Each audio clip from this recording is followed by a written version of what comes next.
नमस्कार दोस्तों, मैं आपका स्वागत करता हूं मेरे YouTube चैनल स्टोरी टेलर पे। तो दोस्तों, आज मैं आपको सुनाने वाला हूं बेबीलोन सीरीज़ के चौथे अध्याय के 7वें इलाज को, जिसका नाम है अपनी आमदनी की क्षमता बढ़ाएं। अरकाद ने 7वें दिन अपनी कक्षा को संबोधित करते हुए कहा, मेरे विद्यार्थियों, आज मैं आपको खाली पर्स का एक सटीक उपचार बताने जा रहा हूँ। परंतु आज मैं धन के बारे में नहीं, बल्कि आपके बारे में बातें करूंगा, जो अलग अलग रंगों के कपड़े में मेरे सामने बैठे हैं। मैं इंसानों के दिमाग और जिंदगी की उन चीज़ों के बारे में बातें करूंगा जो उसकी सफलता के समर्थन या विरोध में काम करती है। कुछ समय पहले एक युवक मेरे पास उधार मांगने आया। जब मैंने उससे पूछा कि उसे इसकी ज़रूरत क्यों पड़ी, तो उसने जवाब दिया कि उसके खर्चे उसकी आमदनी से ज़्यादा हैं। इस पर मैंने उससे कहा कि ऐसी स्थिति में कोई भी साहूकार उसे कर्ज नहीं देगा, जब तक कि वह उसके पास अतिरिक्त धन कमाने की क्षमता न हो जिससे वह अपना कर्जा चुका सके। मैंने उससे कहा, तुम्हें अपनी आमदनी बढ़ानी चाहिए। कमाने की अपनी क्षमता को बढ़ाने के लिए तुमने क्या किया है? युवक ने कहा, मैंने वह सब किया है जो मैं कर सकता हूँ। 2 महीने में 6 बार मैंने अपने मालिक के पास जाकर अपनी तनख्वाह बढ़ाने का आग्रह किया, परंतु मुझे सफलता नहीं मिली। कोई भी व्यक्ति इससे ज़्यादा बार यह अनुरोध नहीं कर सकता।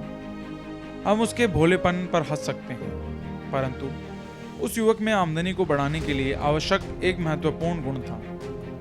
उसमें ज़्यादा कमाने की प्रबल इच्छा थी, जो बहुत उचित और सराहनीय है। उपलब्धि से पहले उसकी इच्छा होना चाहिए। आपकी इच्छाएं प्रबल और निश्चित होनी चाहिए। सामान्य इच्छाएं सिर्फ कमजोर चाहत होती हैं।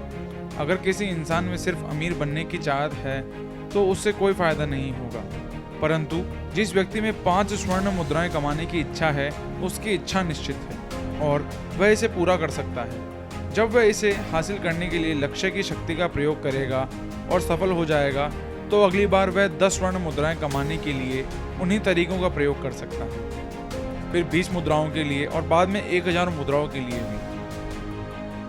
देखते ही देखते वह अमीर बन जाएगा।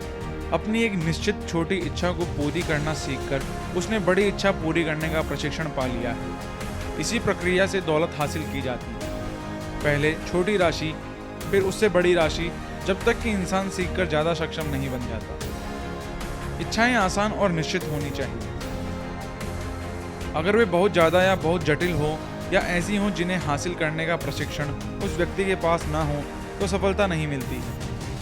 जब मनुष्य अपने काम में ज़्यादा कुशल बनता है तो वह अपनी कमाने की क्षमता को भी बढ़ा लेता है। जब मैं गरीब नकलनवीस था और हर दिन कुछ सिक्कों के बदले में मृदापत्र पर लिखता था, तो मैंने देखा कि कुछ नकलनवीस मुझसे ज़्यादा काम करते थे और इसी कारण उनकी आमदनी मुझसे ज़्यादा होती थी। इसलिए मैंने ये संकल्प किया कि मैं भी उनके जितना काम करूँगा।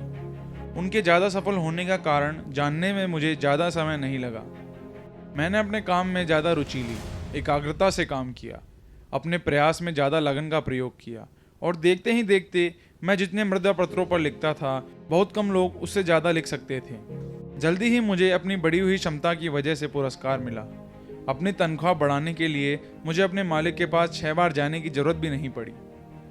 हमारे पास जितना ज्ञान होता है, हम उतना ही ज़्यादा कमा सकते हैं। जो व्यक्ति अपनी कला में ज़्यादा निपुणता हासिल करने की कोशिश करता है, उसे अच्छे पुरस्कार मिलते हैं। अगर वह कारीगर है तो वह अपने व्यवसाय के सर्वाधिक योग्य व्यक्ति से सीख सकता है। अगर वह कानून या उपचार के क्षेत्र में मेहनत करता है तो वह अपने व्यवसाय के बाकी लोगों से विचार विमर्श कर सकता है या उनकी सलाह ले सकता है। अगर वह व्यापारी है तो वह लगातार अच्छी चीज़ों की तलाश कर सकता है जिन्हें कम कीमतों पर खरीदा जा सके। मनुष्यों की स्थितियां हमेशा बदलती और सुधरती रहती हैं, क्योंकि बुद्धिमान लोग नई योग्यताएं सीखते रहे हैं ताकि वे बेहतर ढंग से उनकी सेवा कर सके जिनके संरक्षण पर उनकी प्रगति निर्भर है।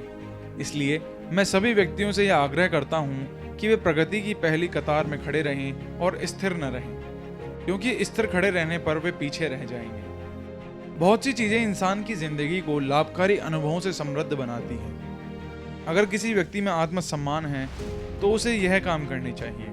उसे अपना कर्ज यथासंभव शीघ्रता से चुकाना चाहिए और ऐसी चीजें नहीं खरीदनी चाहिए जिनका वह भुगतान न कर पाए। उसे अपने परिवार की अच्छी देखभाल करनी चाहिए ताकि वे उसके बारे में अच्छे विचार रखें और अच्छी बातें कहें। उसे अपनी वसीयत बना देनी चाहिए ताकि जब देवता उसे अपने पास बुला लें तो उसकी जायदाद का उचित और गरिमापूर्ण बंटवारा हो सके।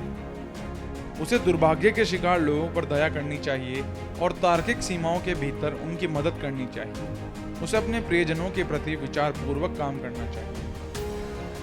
इस तरह खाली पर्स का 7वां और अंतिम इलाज है अपनी शक्तियों का विकास करना, अधिक बुद्धिमान तथा योग्य बनने के लिए अध्ययन करना, आत्मसम्मान से काम करना। ऐसा करने पर आप में यह आत्मविश्वास आ जाएगा कि आप सावधानी पूर्वक सोची गई इच्छाओं को पूरा कर सकते हैं।